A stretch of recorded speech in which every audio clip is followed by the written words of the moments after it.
Hey guys, LC Holt here, and this is my update for the week of September the 23rd. Today, I'm here, I feel like Larry King, via satellite with, with Rebecca Ivey, the usual host. We're not in the same studio today. I still say when you do a Halloween show, you need to dress up like Larry King. I should. That should be your character for your Halloween show. Shoulder pads, suspenders, And the I could do it. glasses. Yeah, Yes. and Get like some more you gray in your hair. get the clothes that are just a few sizes too big, so it looks like I'm real shriveled up inside of it. And get the linebacker things on Yeah, underneath your shirt. exactly. That'd be a good costume for you. Well, should get Larry King on this show. I'll tell you what we're going to be talking about today. Not Larry King. Not Larry King. No, far from it, in fact. We're going to be talking about a guy named Richard Kuklinski.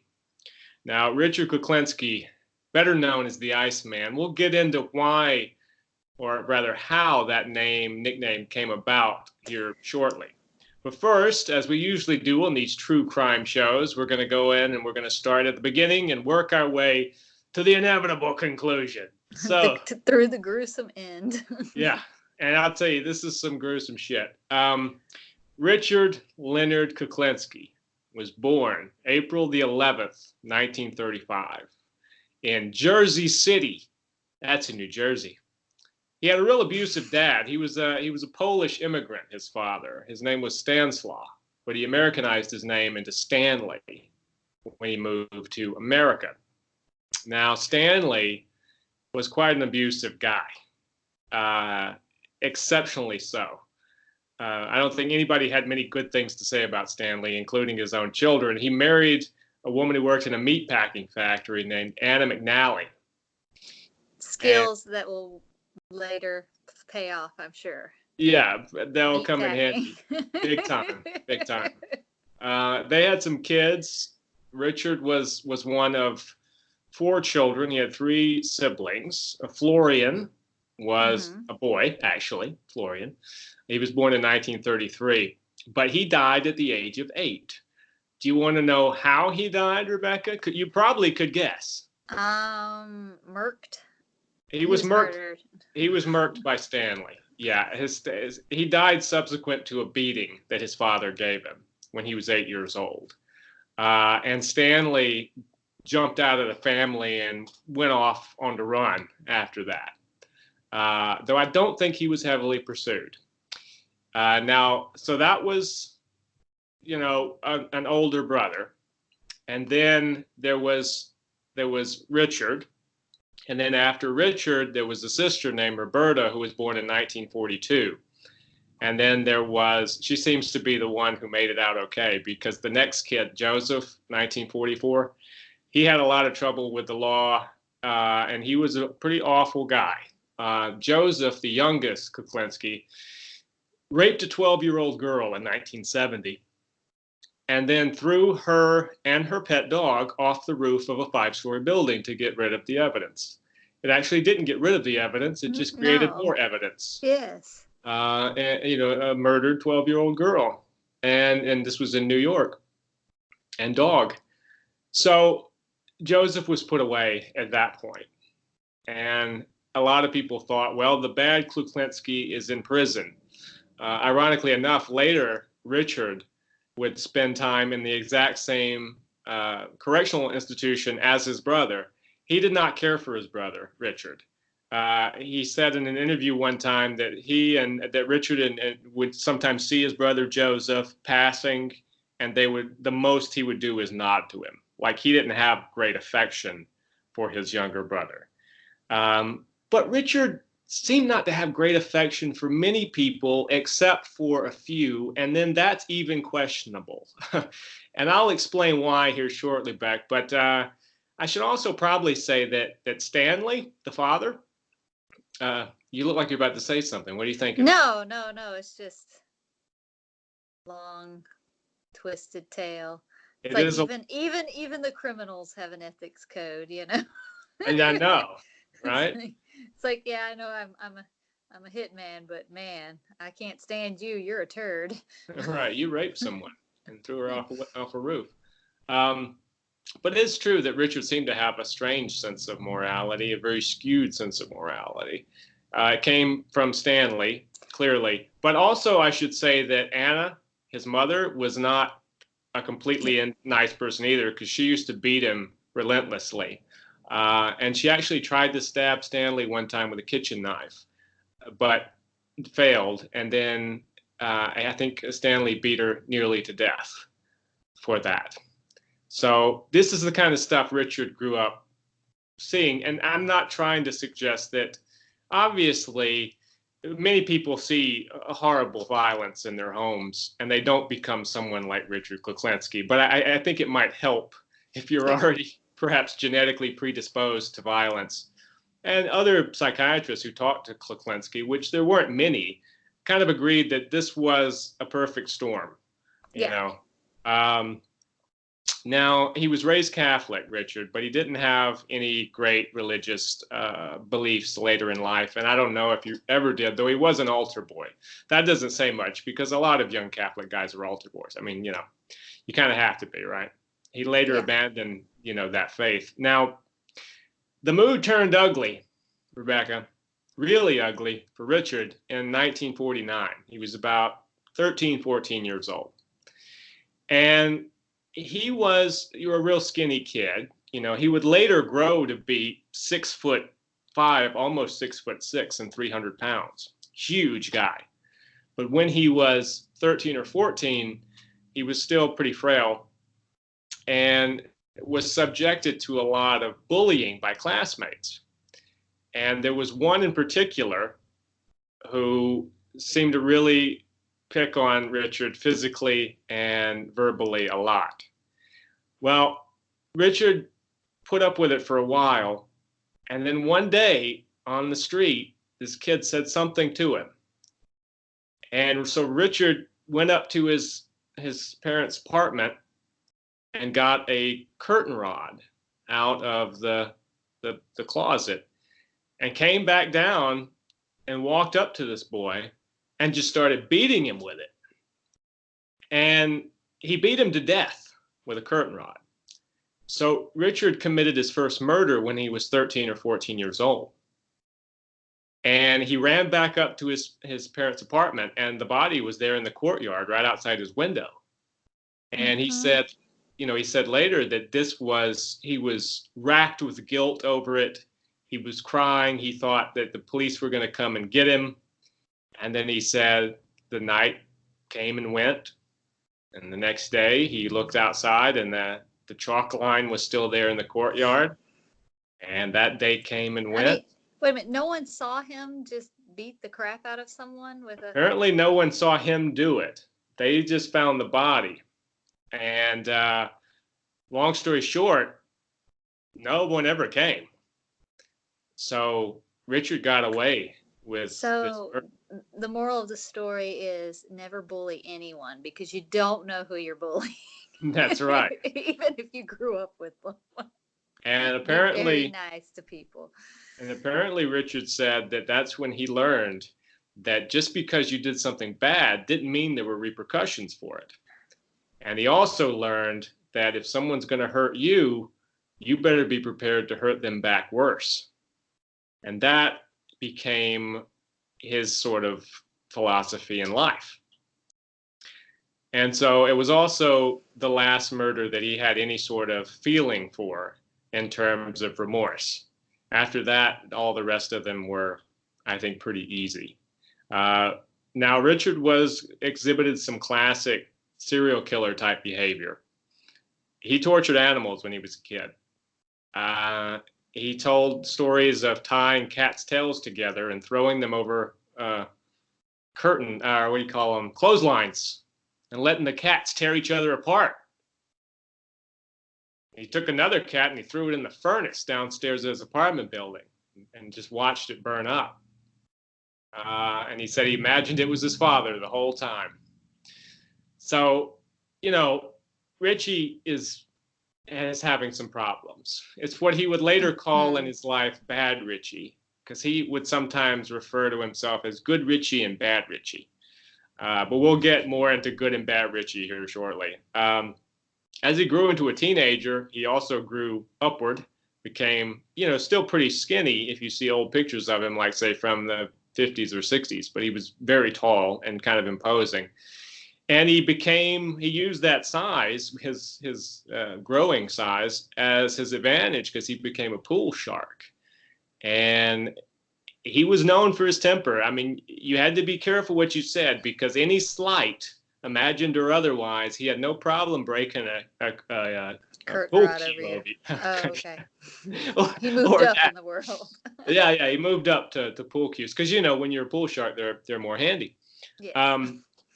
Once he was slighted by a man in a bar, and he just swallowed it, he said, and later he went outside and he saw that man had fallen asleep in his car. He'd gotten drunk, went out to his car. Instead of driving away, the guy had just passed out in his car. So Richard saw him sitting there, and he was like, "Oh, I now remember you, you son of a bitch. You're the one that said that to me back in the pool hall." So what he did, he went and he got some gasoline, and he threw it in the car and lit it on fire with the guy sitting there. And he said he could hear the guy screaming as he burned alive, and he said he could still hear him screaming as he walked down the street and turned the corner. And he said, "Well, that got him." I was like, "Well, yeah, that'll do it, Rich." That was bad Richie on the prowl again. So that's one of many examples. He seemed to take great pleasure just from hurting or killing people, and they didn't really have to do very much to him. A little side eye, Richie might take you out. Mm-hmm. He took out this one guy because he saw him pissing in an alley. And so he walked up behind the guy and he threw like a piece of clothesline around his neck. And he said he pulled him up over his shoulder because, Richard was tall, 6'5", 6'6".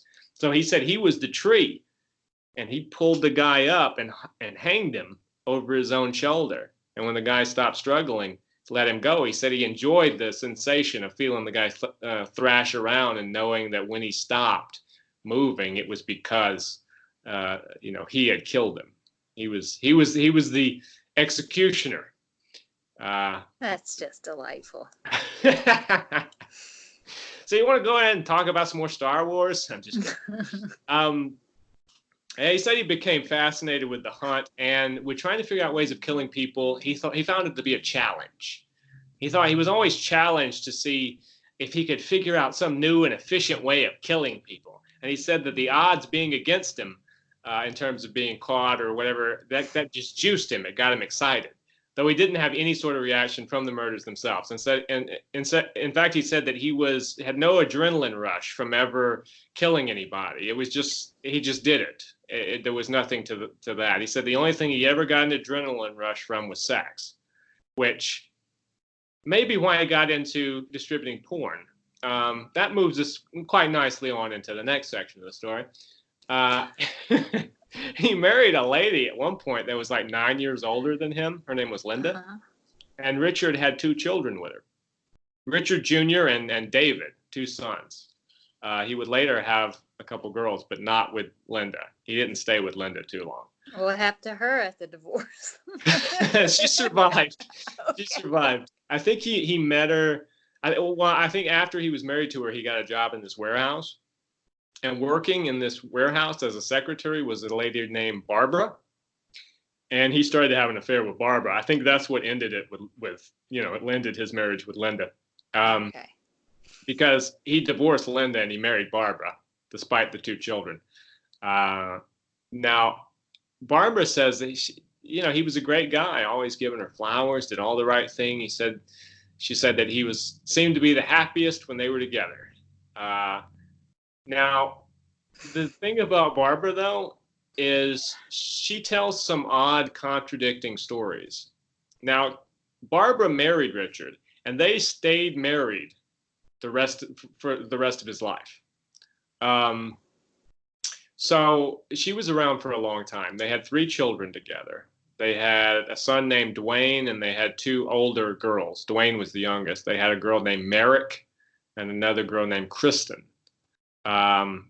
They got married in 1961, Richard and Barbara. But prior to them getting married, Barbara tells a couple conflicting stories. She said that when Richard came to Christmas the first Christmas with her parents, Richard was just stunned that this is how a family behaves, because everybody was laughing and joking, and she no said one was beating each other, burning cats, or burning at people, nothing like throwing that, bodies off a building, hanging people over their shoulder. None of throwing this was going on. Santa off the roof. Yeah, or the dog, Yeah. a reindeer. But yeah, so he was shocked that this is how a family behaved. And Barbara was like, well, yeah, isn't this how everybody is? And I think Richard was thinking in his mind, no, but I'm sure he didn't say that. Now, there was a time in their relationship, as comes in most relationships, where maybe they might separate. And Barbara thought, I love Richard, but maybe we could have some time apart, might do us both some good, we could see other people. They were sitting in a car one night, and she brought this up to Richard. And so he responded by putting a hunting knife to the back of her neck. And she said she didn't feel the blade slip in, but it slipped in just a little bit because she could feel blood running down her spine. And she said that he leaned over and said, you belong to me. And he said, if you ever think about leaving me, I'll kill your whole family. So wife number one got out easy. She did. She was older. Like, yeah. She did have the 2 kids with him. So, the 2 sons. But still, she didn't have to deal with. I assume not. I mean, I'm sure he was behind closed doors with her, probably just as that may have been why when he got up with Barbara, she was just like, yeah, go. Like, good luck, Barbara. She's like, my prayers are answered.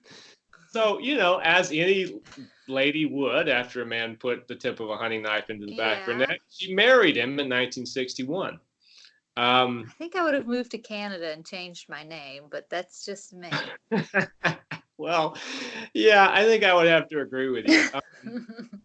Now, in some interviews you see, Barbara sometimes will bring up only the good stuff, and then other times she'll bring up some of the bad stuff. There are some times when Barbara talks about how he was just an idyllic husband, very good to the kids and all that. And then there are other times when she points out he was abusive to her, Richard, and he did hit her, and there were times like that, and the kids saw it. What do the kids say?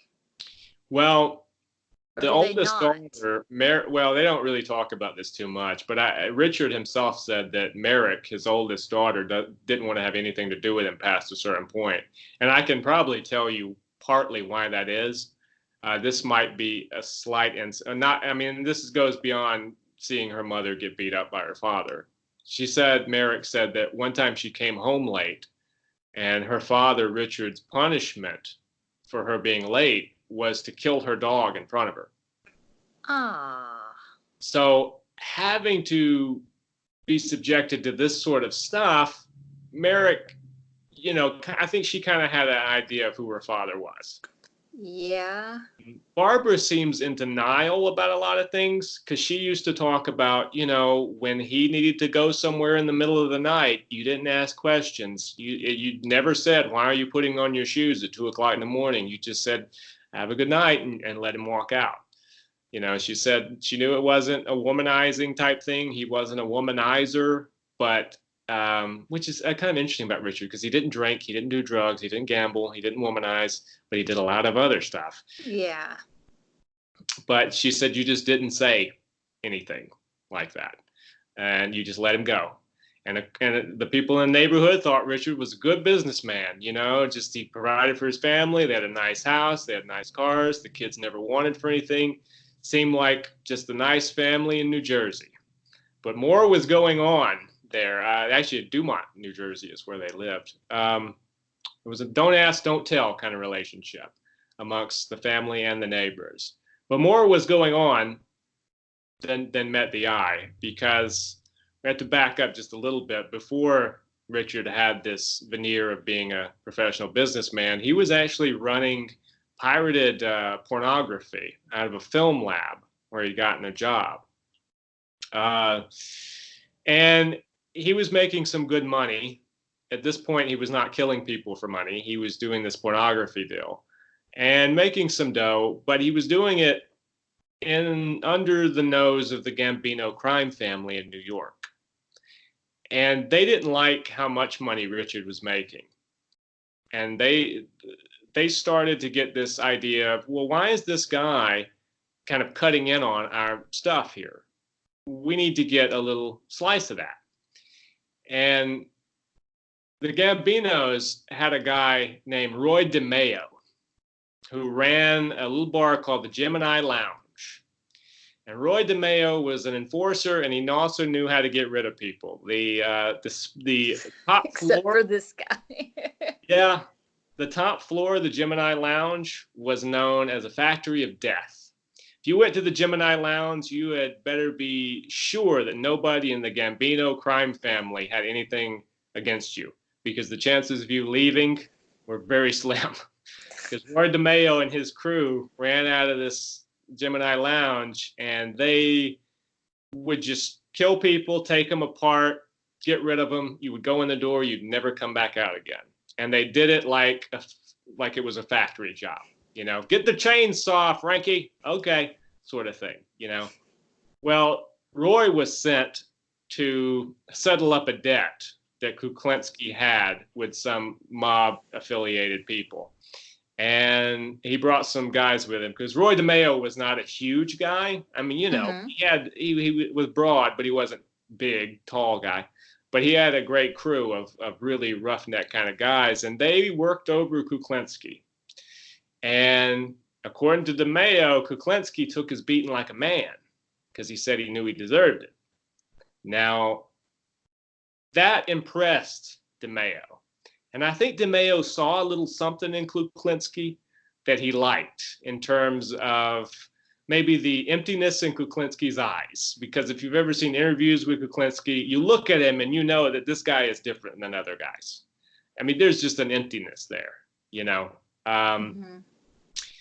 Now, so subsequent to this, Kuklinski began to work on the side at first for Roy DeMeo. Staging some robberies, collecting debts, being a basic kind of big guy enforcer. And DeMeo seemed to really like Kuklinski because he could get shit done. Like when you sent Richard to go do something, Richard could get it done. Now, Richard was not what you would call like a made man or a mafia man. He was on the outskirts. You know how it breaks down the mafia? You have official soldiers. You know, you have the boss, you have the capos, you have the soldiers. Well, Richard was never a soldier. He was what they would call an associate. So he was outside of the mob, the family, but you could pay him and he would do stuff for them, you know, but he wasn't officially a part of the Gambino crime family. And I think that's kind of how they liked it, because you have to have those guys that are really not connected. You could just get them to do shit. And DeMeo liked the way Richard did shit. Well, one day, DeMeo comes up to Richard Kuklinski. He says, get in the car with me, which that can sometimes be a bad thing, Mr. DeMeo. But in this case, he took Richard and you know, they were sitting in back, driver in front, because God knows you don't want to sit in the passenger seat with somebody like DeMeo sitting right behind you. But Richard was in back, and they drove to just a random street in New York. And DeMeo said, you know, do you think you could maybe kill some people for me if I needed that? Because up until now, Richard was just kind of beating folks up. And Richard said, yeah, I think I could do that, knowing in his head, well, of course I could do that. I've done that many times before. But he just said that to Roy DeMeo, and DeMeo said, well, why don't you prove it? He said, you see that guy over there walking his dog? Take him out. Just a random guy walking down the sidewalk. And without hesitation, Kuklinski got out of the car, had a gun in his belt. He said he walked past the guy with the dog, and as the guy passed, Kuklinski turned around and shot him in the back of the head. Got in the car, and they drove away. And from that moment on, he was DeMeo's #1 enforcer with a capital E. And that's when he started taking contracts from the mob to murder people. So he became a hitman officially at that point. The stuff he could do just for fun before, now he'd get paid for it. And for 30 years, he murdered people for the mob, but also you could hire him as just a contract killer. You know, he didn't work exclusively for the Gambinos because, as I said before, he wasn't just like a made man or anything. Yeah. They certainly gave him plenty of money to kill people. Yeah. Now, he didn't come into, this is another thing about Richard. The authorities never really caught his scent because he didn't have a modus operandi. There wasn't an MO. Richard tried new things. He experimented. And I'll tell you about some of the things, some of the different methods he experimented with. There was a time, this was having to do with the mob. They owed some mafia people. There was a man who owed some mafia people some money. And Richard was sent to collect. Well, it was Christmas Eve. And Richard decided, you know, I guess I'll give this guy a chance because it's Christmas Eve, you know. So he left the guy at the bar and he went back home, Richard. And Richard was sitting there putting toys together for his kids. And he said it just really started to bug him. You know, this guy, he's really making a fool of me. I know that he's lying and he's just, he has this money and he's not going to give it over. And he thinks I'm a fool. And this really started bugging him as he was trying to put these toys together. And he said, you know, he just had to stand up, put on his shoes. I got to go deal with this. So we went back to the bar and the guy was still there. It was snowing.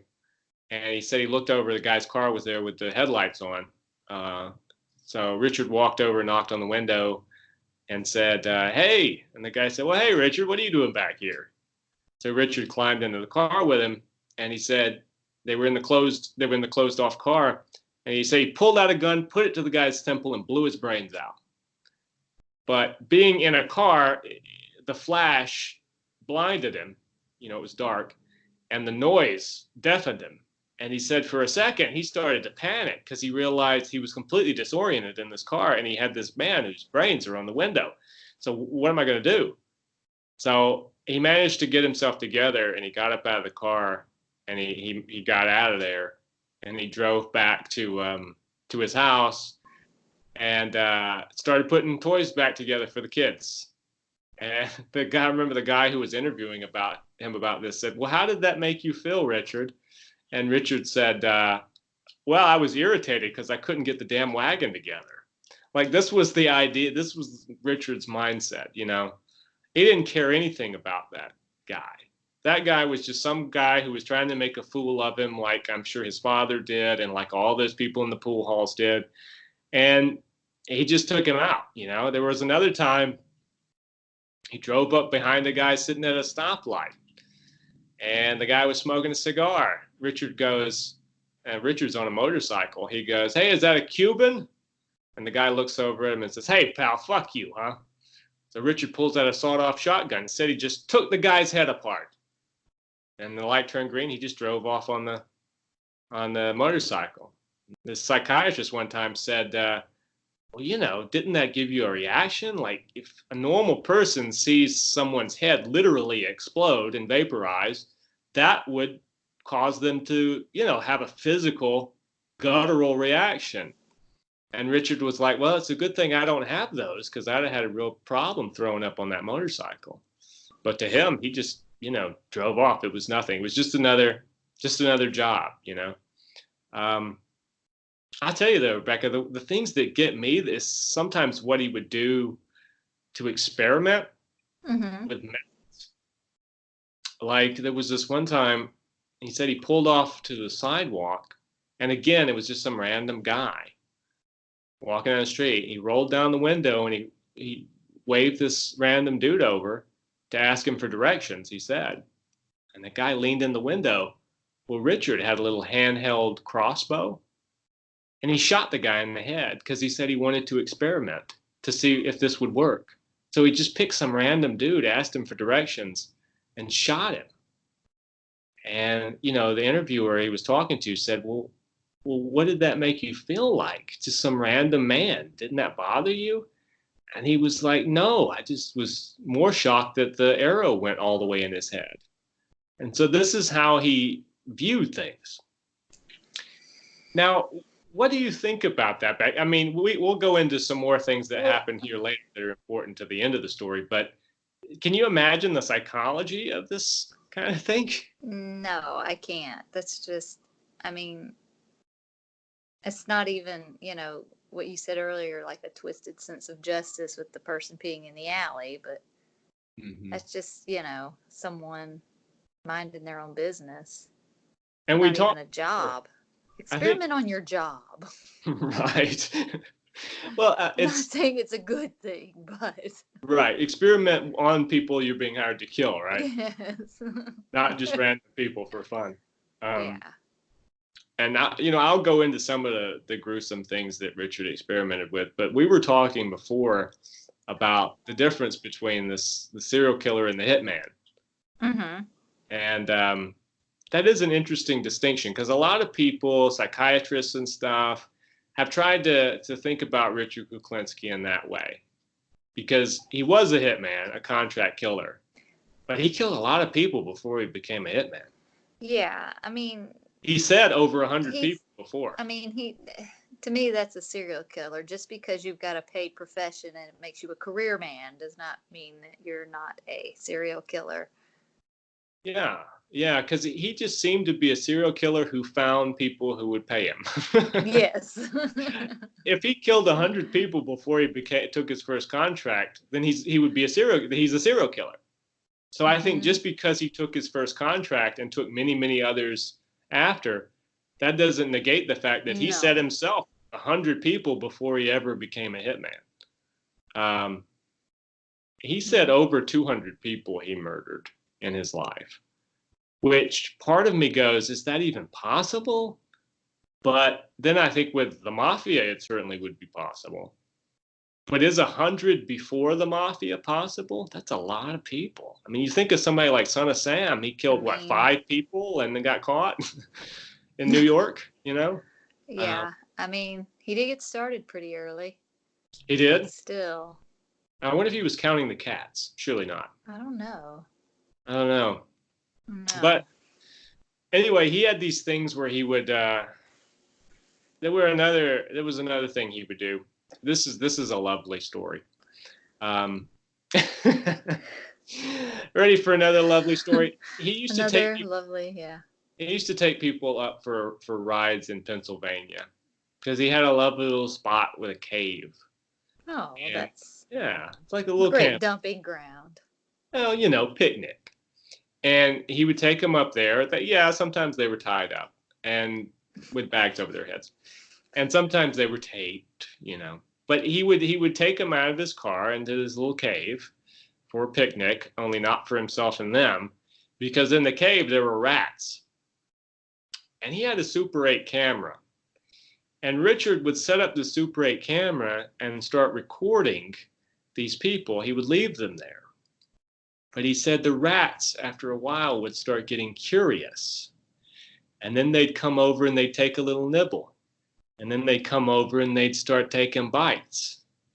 And he said he discovered, through watching back these videos and these films, that it takes about 2 days for rats to completely dispose of a human body. A living human body, that is. So these people were eaten alive by rats. Could they not roll? I don't know. I don't know if he had them like chained to the wall or what. But that's another thing. Like, how many people could you do that to without that backfiring? Surely somebody would be able to get out of the cave or get out of their restraints, especially with the inspiration of having rats eating you. Yeah. Do you think he really did that to more than one person? I don't know. I don't. I could buy that happening to one person. But still, I would be bouncing and it sounds like rolling out of the... It sounds like one of those Stephen King short stories, the character would be in the cave and the whole story is about him thinking back about his life while he's being eaten by rats. Except he would survive, probably, if it was a Stephen King story. It'd be like Gerald's Game with rats. Yeah. But he said he did that, and that's how he found out how quickly rats can dispose of a body. Now I think we'll kind of jump into... And how much footage would a Super 8 camera have? Well, that's a good question because those don't have the rolls of film in It's Super 8s are not very long. no, and then I know VHS. You could maybe get an hour at the beginning, 2 hours. And we're also talking about seven in the 1970s. Yeah, You know, so probably even less. Say if it was a Betamax or something, you would have even less footage than you would have on a VHS like the ones we had growing up in the 80s. So yeah. I don't Well, know. ours we could get like 2 or 3 movies off of TV on, but You happen still to know not that a for a day's. Huh? fact. I do I said know you. that for a fact. Shut up. But yeah, but I see what you mean. That the rat story seems fishy. Yes. Now, I'm not saying he didn't do that, because a guy like this is certainly capable of doing that. But I don't know if he did that as many times as he claims to have done it. He said that the reason he filmed it is so he could watch it and see if it would give him some sort of reaction, like a Did his repulsive DP change out the reels? reaction. Yeah, he had somebody changing the mags. Roy DeMeo's down there changing the mags. Not Roy, but one of his Gemini guys. Roy's busy eating. He had a belly on him. But there were other situations, like he talked about. I remember one. Richard said that he had this guy, and he had him in like his apartment or the house or whatever. I'm talking about the victim's house, not Richard's, obviously. Um, but the guy was begging. He knew what was coming, and he was begging and he was praying not to be murdered. And he said that Richard looked at him, or Richard said that he looked at this guy and he told him, "Okay, I'm going to give you half an hour to pray. And if God can come down and change these circumstances, then that will be that." And he said he took a seat in a chair, and for half an hour, he let this guy sit there and pray. And then at the end of the half hour, God didn't come down and change the circumstances. And so he shot this guy in the head, under the chin, I believe, because that was Richard's preferred method. He said he liked to get as close as he could to somebody, look them right in the eye, and make sure that they knew that it was him who killed them. And he would put the gun Except for right. the guy walking his dog. Yeah, that's from behind. Yeah, yeah. So that's another instance of just, there's a certain level of sadism to that. You're torturing the guy. Maybe not physically, but you're certainly torturing him emotionally, because he actually thinks that maybe there's some deliverance. Maybe you're giving him a sense of hope, not necessarily that God was going to come down, but maybe if you're going to give him half an hour, he might be able to talk his way out of the situation, either by praying to Christ or Kuklinski, but neither worked. Now we're going to start getting into a couple of specific cases that led eventually to Richard's downfall. The first one we're going to talk about happened in 1980. Richard was hired to take on a hit of a fellow that he said he did not realize was a cop. But the hit was actually on a cop, an NYPD detective named Peter Calabro. The Gambinos wanted him out of there. Calabro was a bad cop. He was taking money. He had gotten on the wrong person's side, and so they wanted him gone. So Richard watched the guy. They gave Richard the contract. He watched the guy's activities, saw a narrow road he used to come back on from work. And so one night, about 2 o'clock in the morning, Richard parked his van kind of crooked in the road so that you would have to slow down to get by it. It was snowing. And he said he saw that guy's car. He knew the car he drove. He saw the car coming. And as predicted, the guy had to slow down. And as the detective was passing, Richard stepped out from behind his van with a sawed-off shotgun, blew his head off. This was another case where the head vaporized. And then he drove off. And that was the story of Peter Calabro. But that was a cop, And this particular cop would come back to haunt Richard later. And I'll tell you about that here in a few minutes. April 29th, 1982, there was a man named Paul Hoffman. Paul Hoffman was trying to buy some medicine, a wonder drug called Tagamet.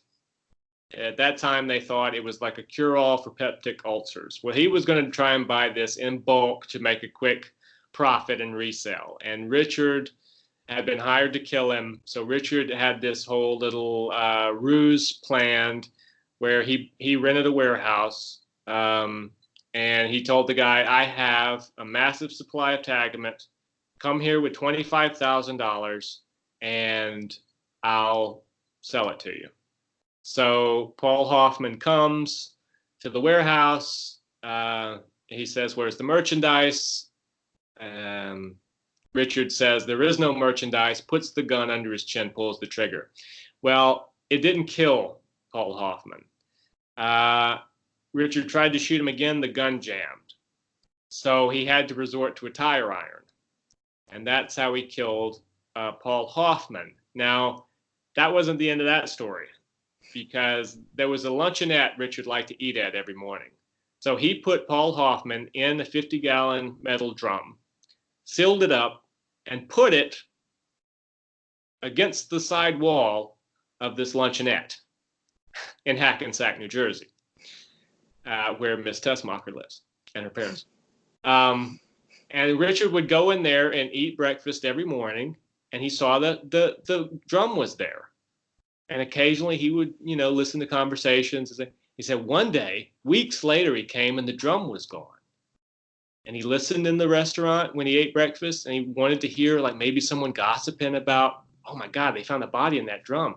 Richard said, no one ever said a word. He has no idea what happened to that drum with that man's body in it. So to this day, we have no idea who took the drum that had Paul Hoffman's body in it and where Paul went. Who knows? There was another guy, an associate of Richard's, named Gary Smith. They used to run car scams together with another guy named Daniel Deppner. December 23rd, Richard liked to kill people around Christmas. December 23rd of 1982, they decided it was time to get rid of Mr. Gary Smith. So Richard and Daniel Deppner poisoned a hamburger that Gary Smith was eating at this York Motel in New Jersey. And the thing is, Gary was a large guy. Didn't know him personally, but so I'm told. And the cyanide they put in his burger wasn't enough. There was no effect. So Richard started getting impatient. So he told Deppner, hey, take that lamp over there and strangle him. And Deppner did. But the problem was they couldn't figure out now what to do with the body, because they had a body with a ligature mark. The cyanide poisoning would have just maybe looked like a heart attack or something, or a drug overdose. So they put the body under the bed and they left, and it stayed there. And 20 people slept in that room. And eventually the smell got so bad. Was housekeeping dismissed? I don't think the York Motel, I think the York Motel, as Norman Bates would say, was an adult motel. But even so, you had this body rotting, and eventually they did go in there and they found the body. The problem with this whole deal is that Gary Smith was an associate of Richard Kuklinski's. Like, that was a situation where this wasn't a random hit. And it probably didn't help that, remember I was saying Daniel Deppner strangled? Yeah. Well, Daniel Deppner was found by a cyclist in May of 1983, and a buzzard was feeding off of him. So, and he had a bullet hole in the back of his head.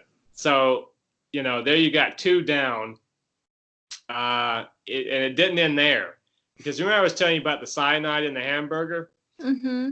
It was an associate of the Gambino crime families, another hitman of theirs named Robert Prongay. They used to call him Mr. Softy, because he would drive around in a Mr. Softy truck, and it would not just as a cover, but he would actually sell ice cream to the neighborhood kids. What they didn't know is that sometimes there were bodies in the back of the ice cream truck, and explosives, and cyanide. Because Prongay loved explosives and cyanide.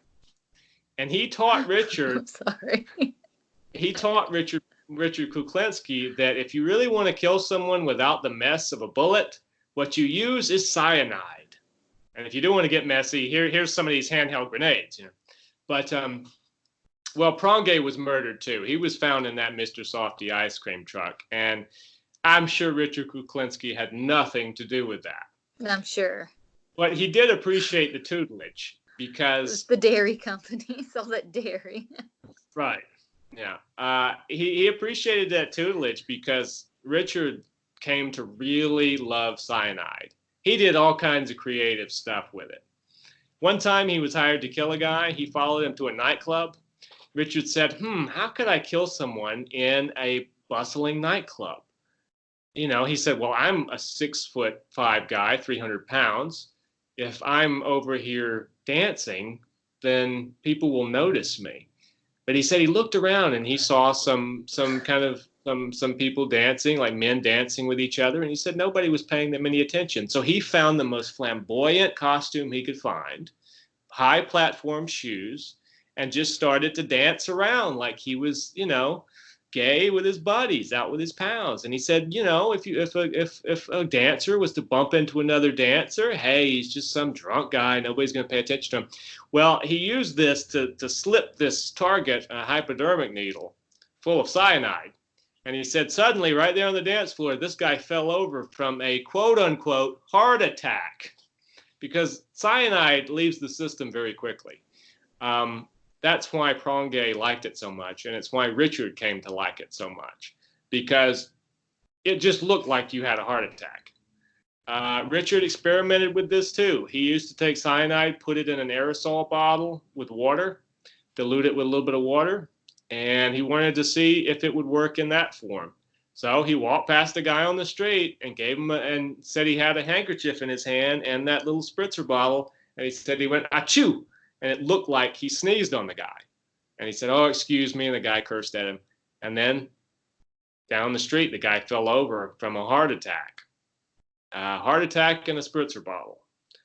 So Richard really came to prefer this method of murder, being cyanide.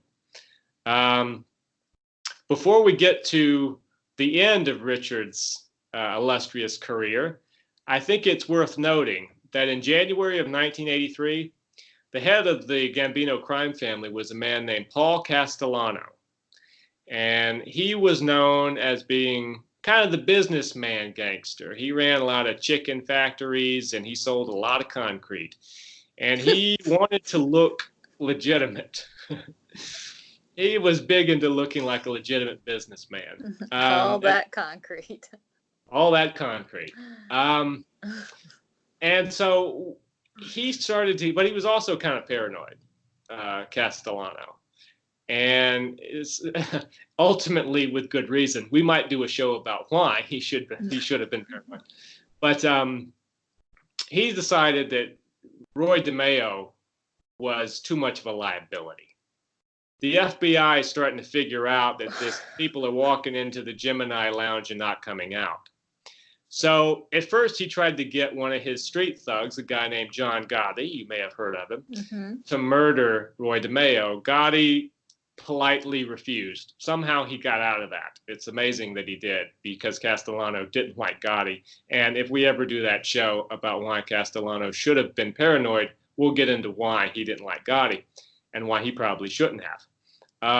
But eventually this contract came down to DeMeo's own crew at the Gemini Lounge had actually been hired to kill their boss. Because in the modern mafia, at least in the 80s, the idea of omerta and loyalty and all that had just kind of gone out the window. If you're a problem, we're just going to kill you. So guess what? The Gemini crew, they didn't have to worry about killing him either, because he was driving around, I'm talking about Roy DeMeo now, was driving around with Richard Kuklinski in his passenger seat. Roy DeMeo had a tendency to kind of talk about Richard behind his back and to his face and get away with it. You know, Richard didn't really care for that sort of thing. I think it might have reminded him of Stanley. So Roy DeMeo said, quite illogically, you know, you better not look at me like that, Richie, because if you do, something bad might happen. I know where your family lives. Well, Roy DeMeo thought he was going to get away with that for the umpteenth time. This time he didn't. Kuklinski shot him at a stop sign and then shoved him into the trunk of his own car. Roy DeMeo was later found. This was thought to be a mob hit, but actually Kuklinski killed him because he'd said something about Kuklinski's family. He'd threatened them. The ironic thing is Kuklinski, the contract killer, did not realize that Paul Castellano had a hit out on Roy DeMeo. It just sort of happened perfectly. The timing of that. I don't know if Kuklinski ever got his money, but Castellano, I'm sure, was very happy. Now, another reason for that guy to be paranoid. He yes, didn't get his money. That's right. And we will talk about Castellano on a future show, but that's about as much as he has to do with this story. Now we're going to get to the end of Richard Kuklinski. It really came with a fella named, it started with a fella named Louis Masgay. Louis Masgay was another man that Kuklinski was was hired to kill. Masgay disappeared, and then 2 years later, his body was found in Orangetown, New York, on a warm summer day. He had a bullet hole in his head. They took him to the morgue. The coroner split him open and said, "What are these ice crystals doing in this guy?" Because it's like hot out there, you know, September, but it's warm. So that's when they realized, you know what the killer of this person did? This is pretty clever. He was trying to disguise the time of death. So he killed this guy 2 years ago, and he kept him on ice. And then he dumped the body now, so we would think that he went missing and just now got murdered, because that's what he looks like. He looks fresh. So this is how Richard Kuklinski got the name of the Iceman. Some people thought it was because of his icy demeanor, but it actually wasn't. It was because of Louis Masgay. Now, the murders of his many associates, DeMeo included, Gary Smith, led the ATF to finally piece together, and Masgay, incidentally, led the ATF to finally piece together a case against Kuklinski, but they needed to get something solid. So they sent an undercover agent posing as a wise guy from New York, a fellow hitman, to ask Kuklinski to murder an associate of his. He said, the undercover agent said, "I can't murder the guy, I'm too close to it, but you could, and I'm willing to hire you to." He said, "Tell me about this cyanide." Kuklinski said, "Well, if you get me the cyanide, pay me X amount of money, I can take care of the guy." So eventually, this undercover agent brought him cyanide. Kuklinski called over a dog with a piece of hamburger, put some cyanide on the hamburger, gave it to the dog because he wanted to test it. Well, the dog didn't die. And Kuklinski realized, this guy is not giving me poison. What is that? Who is this guy? And he was already intending to kill the guy, he later said, because he didn't like him. He thought he was a big mouth, reminded him of his father. But at that moment, Kuklinski got out of there. But they had a wiretap on this fellow. He was wearing a wire the whole time. They got Richard Kuklinski talking about all kinds of murder methods, and they got him on tape accepting this contract killing. So they arrested Kuklinski. 5 counts of murder he was charged with, 6 weapons violations because he had weapons in the car with him, attempted murder, robbery, attempted robbery, and you know, the community was shocked. They were like, "We thought Richie was a good guy. He took care of his family. He took care of some other people too." March of 1988, he was convicted. He didn't get the death penalty, but it didn't really matter because he wasn't eligible for parole until like 2045 or something like that, you know, and he was already middle-aged at this point, you know. This is the late 80s. Now, years later, in 2003, he was convicted. Remember me telling you about the police detective? Mm-hmm. And he was hired to kill for the Gambinos, Calabro. Well, they brought him up on charges for that, and he was convicted of Calabro's murder, and he was sentenced to 30 additional years. I think Sammy the Bull Gravano helped point the finger at Kuklinski, because I think Sammy the Bull was originally suspected of having killed Calabro, and he didn't. That's one murder he didn't commit. but Kuklinski did. Now, he wound up being interviewed, Richard did, 3 times while he was in prison for HBO programs called, most of which were called the Iceman tapes. And you can watch those on YouTube. And it's really fascinating because for hours you just listen to Richard talk, about his life and everything and how he views the world. And he's so cold. Iceman, it's an apt title. But he is just, I mean, of all the people, and we've done shows about serial killers. We've seen interviews with Jeffrey Dahmer and stuff like that. I don't know. For me, Kuklinski, there's something about him that's just different, I think Park Dietz did one of these interviews. Park Dietz is a celebrity psychiatrist. And you know how I feel about You don't like them? I don't like them. No, I don't think celebrity and doctor should ever go in the same sentence. So Park Dietz did this one interview with Kuklinski, and it's really interesting because Richard is talking about a murder that he says he committed in Georgia. And he was driving through. He said some guys in a big pickup truck started honking at him, tried to run him off the road. He says they didn't know who they were messing with. So he pulled over to the side of the road and he pulled, I think it was a 357 out of his trunk. And he said these good old boys got out of his car and started walking toward him. And they made the biggest mistakes of their lives because he killed all of them, he said. He said he shot them and then he reloaded and he shot them some more. And then he drove off. And Park Dietz kind of pushed him on this topic.